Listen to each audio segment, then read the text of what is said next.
ਜੀ ਮਿੱਤਰੋ ਸਲਾਮ ਸਤਿ ਸ੍ਰੀ ਅਕਾਲ ਨਮਸਕਾਰ। ਮੈਂ ਗੁਰਦੁਆਰਾ ਜਨਮ ਅਸਥਾਨ ਦੇ ਅੰਦਰ ਮੈਂ ਤੇ ਫਿਰ ਰਿਹਾ ਸੀ, ਬਲਕਿ ਵਾਪਸ ਜਾਣ ਲੱਗਿਆ ਹਾਂ, ਮੁੜਨ ਲੱਗਿਆ ਹਾਂ ਤੇ ਵੀਰ ਜੀ ਨੇ ਮੈਨੂੰ ਬੁਲਾਇਆ। ਵੀਰ ਜੀ ਨੇ ਕਿਹਾ ਕਿ ਤੁਸੀਂ ਪੰਜਾਬੀ ਪ੍ਰਚਾਰ ਵਾਲੇ। ਮੈਂ ਕਿਹਾ ਜੀ। ਸੋ ਮੈਨੂੰ ਖੁਸ਼ੀ ਹੋਈ ਕਿ ਪੰਜਾਬੀ ਪ੍ਰਚਾਰ ਦਾ ਜਿਹੜਾ ਮੈਸੇਜ ਹੈ, ਪੰਜਾਬੀ ਪ੍ਰਚਾਰ ਦਾ ਸੁਨੇਹਾ ਹੈ, ਉਹ ਲੋਕਾਂ ਤੱਕ ਪਹੁੰਚਦਾ ਹੈ, ਅਪੜਦਾ ਹੈ। ਜਾਣਦੇ ਆ ਨਾ ਤੂੰ ਕਿ ਕਿੱਥੋਂ ਇਹਨਾਂ ਦਾ ਆਉਣਾ ਹੋਇਆ ਤੇ ਕੀ ਨਾਂ ਹੈ? ਕੀ ਨਾਂ ਹੈ ਭਾਜੀ? ਮੇਰਾ ਨਰਮਲ ਸਿੰਘ ਬਰਾੜ ਆ ਜੀ ਨਾਮ ਮੇਰਾ। ਬਰਾੜ ਸਾਹਿਬ ਕਿੱਥੋਂ ਆਉਣਾ ਹੋਇਆ? ਅਸੀਂ ਬਿਲੋਂਗ ਕਰਦੇ ਇੰਡੀਆ ਤੋਂ, ਪੰਜਾਬ ਤੋਂ। ਠੀਕ ਹੈ, ਫਿਰੋਜ਼ਪੁਰ ਜ਼ਿਲ੍ਹਾ ਸਾਡਾ, ਠੀਕ ਹੈ। ਮਈਆਂ ਵਾਲਾ ਪਿੰਡ ਆ। ਤੇ ਅਸੀਂ 28 ਸਾਲ ਤੋਂ ਕੈਨੇਡਾ ਵਿੱਚ ਰਹਿ ਰਹੇ ਹਾਂ। 28 ਸਾਲ ਤੋਂ? ਫਿਰ ਤੇ ਇੱਕ ਲੰਬਾ ਟਾਈਮ ਤੁਹਾਡਾ ਕੈਨੇਡਾ ਦੇ ਅੰਦਰ ਹਾਂਜੀ, ਲੰਬਾ ਟਾਈਮ ਹੋ ਗਿਆ ਜੀ। ਅੱਛਾ ਅੱਛਾ। ਤੇ ਪੰਜਾਬੀ ਪ੍ਰਚਾਰ ਰਾਹੀਂ ਆਪਣੀ ਇੱਕ ਜਿਹੜੀ ਜੁੜਤ ਹੈ ਉਹ ਬਣੀ ਹੈ। ਹਾਂਜੀ।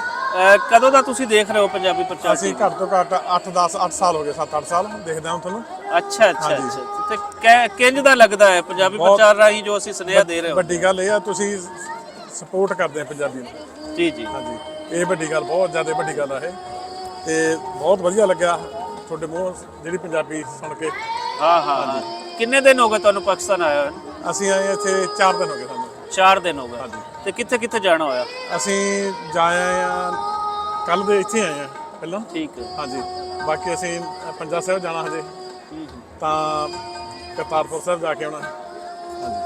ਤੇ ਬਰਾੜ ਸਾਹਿਬ ਤੁਸੀਂ ਫਸਟ ਟਾਈਮ ਆਏ ਹੋ ਜਾਂ ਪਹਿਲੇ ਚੱਕਰ ਲੱਗਿਆ? ਅਸੀਂ ਪਹਿਲਾਂ 2020 ਦੇ ਵਿੱਚ ਜਨਵਰੀ 'ਚ ਆਏ ਸੀਗੇ। 2020 ਦੇ ਅੰਦਰ ਫੈਮਿਲੀ ਲੈ ਕੇ। ਹਾਂਜੀ, ਬੱਚਿਆਂ ਦੇ ਨਾਲ ਆਏ ਸੀਗੇ। ਹਾਂ। ਉਦੋਂ ਫਿਰ ਸਾਰੇ ਦਰਸ਼ਨ ਕਰਕੇ ਗਏ ਸੀ। ਹੁਣ ਤੁਸੀਂ ਕਿਸੇ ਗਰੁੱਪ ਦੇ ਨਾਲ ਆਏ ਹੋ? ਨਹੀਂ, ਅਸੀਂ 2 ਫਰੈਂਡ ਆਏ, 3 ਜਣੇ। ਅੱਛਾ ਅੱਛਾ ਅੱਛਾ। ਕਿਉਂਕਿ ਮੈਂ ਆਇਆ ਸੀਗਾ, ਮੈਨੂੰ ਤਾਂ ਬਹੁਤ ਵਧੀਆ ਲੱਗਿਆ। ਫਿਰ ਉਹਨਾਂ ਨੇ ਮੈਨੂੰ ਕਿਹਾ ਵੀ ਸਾਨੂੰ ਲੈ ਕੇ ਜਾਓ।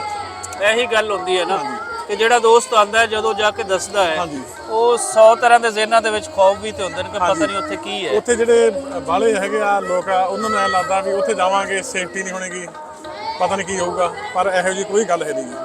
ਤੁਸੀਂ ਹੁਣ ਦੂਜੀ ਵਾਰੀ ਆਏ ਹੋ, ਤੁਹਾਡਾ ਐਕਸਪੀਰੀਅੰਸ ਕਿੰਝ ਦਾ ਰਿਹਾ? ਬਹੁਤ ਵਧੀਆ ਜੀ। ਜਿੰਨੀ ਤੁਸੀਂ ਪਿਆਰ ਕੀਤਾ ਸਾਨੂੰ, ਅਸੀਂ ਭੁਲਾ ਨਹੀਂ ਸਕਦੇ ਜੀ, ਜਿੰਨਾ ਪਿਆਰ ਮਿਲਿਆ ਸਾਨੂੰ। ਕਿੰਨੇ ਕੁ ਦਿਨ ਦਾ ਸਟੇ ਹੈ ਤੁਹਾਡਾ ਇੱਥੇ? ਅਸੀਂ 5 ਦਸੰਬਰ ਤੱਕ ਇੱਥੇ। 5 ਦਸੰਬਰ ਤੱਕ? ਹਾਂਜੀ, 5 ਦਸੰਬਰ ਮਤਲਬ ਤੱਕ। ਤੁਸੀਂ ਲੰਬਾ ਟਾਈਮ ਕੋ 2 ਹਫ਼ਤੇ ਦਾ ਤੁਸੀਂ ਇੱਥੇ ਪਾਕਿਸਤਾਨ ਗੁਜ਼ਾਰ? ਅਸੀਂ ਲਾਹੌਰ ਹੀ ਉਤਰੇ ਹਾਂ ਤੇ ਲਾਹੌਰ ਹੀ ਮੁੜ ਜਾਣਾ। ਇੱਥੋਂ ਹੀ ਫਿਰ ਵਾਪਸੀ ਦੀ ਤੁਹਾਡੀ ਫਲਾਈਟ? ਵਾਪਸੀ। ਹਾਂਜੀ। ਤੇ ਉੱਥੇ ਕੈਨੇਡਾ ਕਿਹੜੀ ਥਾਂ ਤੇ ਰਹਿਣਾ? ਅਸੀਂ ਉੱਥੇ ਰਹਿੰਦੇ ਹਾਂ, ਵੈਨਕੂਵਰ ਤੋਂ 4.5 ਘੰਟੇ ਲੱਗਦੇ ਸਾਨੂੰ। ਓਕੇ ਨਾਗਨ ਵੈਲੀ ਆ, ਫਰੂਟ ਵੈਲੀ। ਹਾਂ ਹਾਂ। ਉੱਥੇ ਓਲੀਵਰ ਹੈ, ਇੱਕ ਛੋਟਾ ਜਿਹਾ ਸ਼ਹਿਰ ਆ, ਉੱਥੇ ਰਹਿੰਦੇ ਹਾਂ। ਪੰਜਾਬੀ ਕਮਿਊਨਿਟੀ ਉੱਥੇ ਕਿੰਝ ਦੀ ਵਸ ਰਹੀ ਹੈ? ਕਿਉਂਕਿ ਉਹ ਵੀ ਇੱਕ ਕੈਨੇਡਾ ਹੁਣ ਤਾਂ ਤੀਜਾ ਪੰਜਾਬ ਜਿਹੜਾ ਉਹ ਬਣਦਾ ਜਾ ਰਹੀ ਹੈ। ਜਿੱਥੇ ਅਸੀਂ ਰਹਿੰਦੇ ਉੱਥੇ 600 ਪਰਿਵਾਰ ਰਹਿੰਦਾ, 600-700 ਪਰਿਵਾਰ ਉਹ ਪੰਜਾਬੀ। ਸ਼ਹਿਰ ਦੇ ਅੰਦਰ? ਹਾਂਜੀ। ਅੱਛਾ। ਤੇ ਬੱਚੇ ਸਾਰੇ ਪੰਜਾਬੀ ਬੋਲਦੇ ਆ।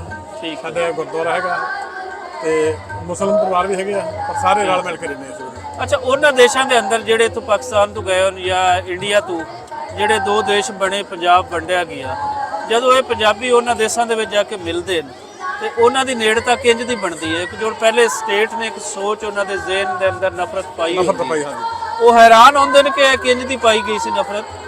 ਪਤਾ ਸਾਰਿਆਂ ਨੂੰ ਹੈਗਾ, ਨਫ਼ਰਤ ਹੀ ਆ ਇਕੱਲੀ ਇਹ। ਬਾਕੀ ਉਹ ਜਦੋਂ ਮਿਲਦੇ ਆ, ਜਿਵੇਂ ਗਲੇ ਲੱਗ ਕੇ ਮਿਲਦੇ ਆ, ਰੋਣ ਵਾਲੀ ਗੱਲ ਹੀ ਹੁੰਦੀ ਉਹਨਾਂ ਦੇ ਨਾਲ।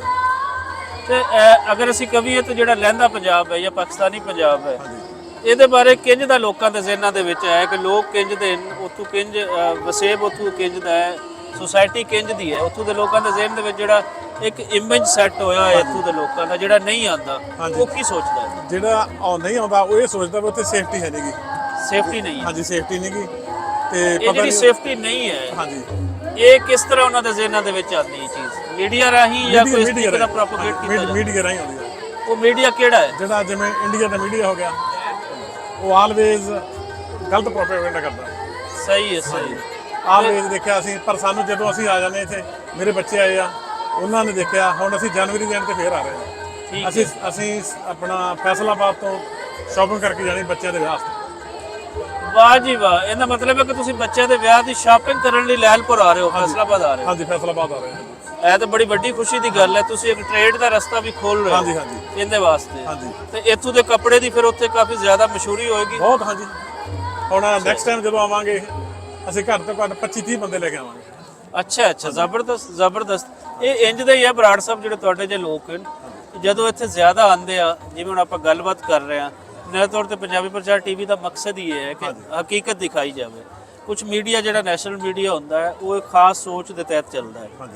ਸੋਸ਼ਲ ਮੀਡੀਆ ਰਾਹੀਂ ਅਸੀਂ ਖੁੱਲੀ ਗੱਲ ਕਰ ਸਕਦੇ ਹਾਂ। ਦੇਖੋ ਤੁਹਾਨੂੰ ਕੋਈ ਤਕਲੀਫ ਹੋਏਗੀ ਤੇ ਤੁਸੀਂ ਉਹ ਵੀ ਖੁੱਲ ਕੇ ਦੱਸ ਸਕਦੇ ਹੋ। ਤੁਹਾਡੇ ਨਾਲ ਜਿਹੜਾ ਇੱਥੇ ਲੋਕਾਂ ਦਾ ਬਿਹੇਵੀਅਰ ਚੰਗਾ ਹੈ, ਪਾਕਿਸਤਾਨ ਵੱਲੋਂ ਤੁਹਾਡਾ ਚੰਗਾ ਬਿਹੇਵੀਅਰ ਹੈ, ਅਸੀਂ ਉਹ ਵੀ ਦੱਸਾਂਗੇ। ਸੋ ਇਹੀ ਖੁੱਲ ਕੇ ਹੁੰਦੀ ਹੈ। ਮੈਨੂੰ ਬੜੀ ਜਾਣ ਕੇ ਖੁਸ਼ੀ ਹੋਈ ਕਿ ਤੁਸੀਂ ਲੈਲਪੁਰ ਵਿਆਹ ਬੱਚਿਆਂ ਦਾ ਉੱਥੇ ਹੋ ਰਿਹਾ, ਤੁਸੀਂ ਸ਼ਾਪਿੰਗ ਕਰਨ ਲਈ ਕੱਪੜੇ ਦੇ ਵਾਸਤੇ ਇੱਥੋਂ ਆ ਰਹੇ ਹੋ। ਹੋਰ ਕੋਈ ਸੁਨੇਹਾ ਦੇਣਾ ਚਾਹੁੰਦੇ ਹੋ ਲੈਂਦੇ ਪੰਜਾਬ ਦੇ ਪੰਜਾਬੀਆਂ ਨੂੰ, ਦੁਨੀਆ ਭਰ ਦੇ ਵਿੱਚ ਬੈਠੇ ਪੰਜਾਬੀਆਂ ਨੂੰ? ਹਾਂਜੀ, ਬਾਬੇ ਨਾਨਕ ਦੇ ਜਨਮ ਦਿਨ ਦੀਆਂ ਸਾਰਿਆਂ ਨੂੰ, ਸਾਰੇ ਜਗਤ ਨੂੰ ਵਧਾਈਆਂ, ਲੱਖ ਲੱਖ ਵਧਾਈਆਂ ਹੋਣ। ਸਾਰੇ ਪਿਆਰ ਨਾਲ ਰਹਿਣ। ਬਹੁਤ ਸੋਹਣੀ ਗੱਲ, ਬਹੁਤ ਸੋਹਣੀ ਗੱਲ। ਲਓ ਜੀ, ਬੜਾ ਸੋਹਣਾ ਸੁਨੇਹਾ। ਔਰ ਇਹ ਖਾਸ ਗੱਲ ਜਿਹੜੀ ਸਾਨੂੰ ਇਹਦੇ ਅੰਦਰੋਂ ਮਿਲਦੀ ਹੈ ਉਹ ਇਹ ਹੈ ਕਿ ਹੁਣ ਤੇ ਗਲੋਬਲ ਵਿਲੇਜ ਜਿਹੜੀ ਦੁਨੀਆ ਵਾਕਈ ਬਣ ਰਹੀ ਸੀ, ਔਰ ਪੰਜਾਬ ਦੇ ਜਿਹੜੇ ਪੰਜਾਬੀ ਹਨ ਸਾਨੂੰ ਦੇਖਣਾ ਚਾਹੀਦਾ ਜਿੱਥੇ ਦੁਨੀਆ 'ਚ ਬੈਠੇ ਹੋ ਕਿ ਜਿਹੜੀਆਂ ਚੀਜ਼ਾਂ ਪੰਜਾਬ ਵਿੱਚੋਂ ਮਿਲਦੀਆਂ ਹਨ ਉਹ ਸ਼ਾਪਿੰਗ ਇੱਥੋਂ ਹੋਣੀ ਚਾਹੀਦੀ। ਇਹ ਜਿਵੇਂ ਪ੍ਰਮੋਟ ਕਰ ਰਹੇ ਹਨ, ਉਸ ਨੂੰ ਵਧਾ ਰਹੇ ਨੇ ਅੱਗੇ, ਸੋਚ ਨੂੰ, ਇਸ ਗੱਲ ਨੂੰ। ਇਸੇ ਤਰੀਕੇ ਤੁਹਾਨੂੰ ਜਿਹੜੀ ਕੋਈ ਪਾਕਿਸਤਾਨ ਦੀ ਚੀਜ਼ ਚੰਗੀ ਲੱਗਦੀ ਹੈ ਉਹਨੂੰ ਚੰਗਾ ਵੀ ਕਹੋ, ਤਾਂ ਜੇ ਲੋਕ ਜਿਹੜੇ ਇੱਥੇ ਆਉਂਦੇ ਹਨ ਉਸ ਤੋਂ ਉਹ ਬੈਨੀਫਿਟ ਲੈ ਸਕਣ। ਉਹਦੇ ਨਾਲ ਇੱਕ ਜੁੜਤ ਜਿਹੜੀ ਹੈ ਉਹ ਲੋਕਾਂ ਦੀ ਉਹ ਜ਼ਿਆਦਾ। ਜਿਹੜੇ ਇੰਡੀਆ ਦੇ ਲੋਕ ਆ ਜੀ, ਉਹ ਤਾਂ ਇਹ ਮੰਗਦੇ ਆ ਵੀ ਬਾਰਡਰ ਖੁੱਲਾ ਹੋਵੇ, ਅਸੀਂ ਸਵੇਰੇ ਜਾਈਏ ਲਾਹੌਰ ਤੋਂ ਸ਼ਾਪਿੰਗ ਕਰਕੇ ਬੈਕ ਘਰੇ ਆ ਜਾਈਏ। ਬਿਲਕੁਲ ਸਹੀ ਹੈ, ਇਹ ਖਾਹਿਸ਼ ਹੋਣੀ ਵੀ ਚਾਹੀਦੀ ਹੈ ਜੀ। ਉਧਰ ਵੀ ਪੰਜਾਬ ਤੇ ਇੱਧਰ ਵੀ ਪੰਜਾਬ, ਸੋ ਇਹ ਸੋਚ ਹੋਣੀ ਚਾਹੀਦੀ ਹੈ। ਬਹੁਤ ਵੱਡੀ ਲੋਕ ਤੇ ਰੱਬ ਕਰੇਗਾ ਆਉਣ ਵਾਲੇ ਵੇਲੇ ਦੇ ਵਿੱਚ ਇਹ ਸਹੂਲਤਾਂ ਮਿਲਣਗੀਆਂ, ਆਵਾਜਾਈ ਜਿਹੜੀ ਉਹ ਵਧੇਗੀ। ਲੋਕ ਹੀ ਵਧਾਉਂਦੇ ਹੁੰਦੇ ਨੇ। ਜਦੋਂ ਪਬਲਿਕ ਲੈਵਲ ਤੇ ਜਿਹੜੀ ਚੀਜ਼ ਵੱਧ ਜਾਂਦੀ ਗੱਲ ਹੁੰਦੀ ਹੈ ਤਾਂ ਫਿਰ ਸਰਕਾਰਾਂ ਵੀ ਉਸ ਦੇ ਅਕਾਰਡਿੰਗਲੀ ਸੋਚਦੀਆਂ। ਹਾਂਜੀ, ਕਿਉਂਕਿ ਅਸੀਂ ਜਾਂਦੇ ਆ ਤਾਂ ਸਾਰੇ ਜਦੋਂ ਦੱਸਦੇ ਜਾ ਕੇ ਫਿਰ ਲੋਕ ਹੋਰ ਪ੍ਰਭਾਵਿਤ ਹੁੰਦੇ ਸੁਣ ਕੇ ਵੀ ਅਸੀਂ ਵੀ ਜਾਈਏ। ਹਾਂ, ਸ਼ੁਕਰੀਆ ਜੀ ਤੁਹਾਡਾ, ਧੰਨਵਾਦ। Thank you.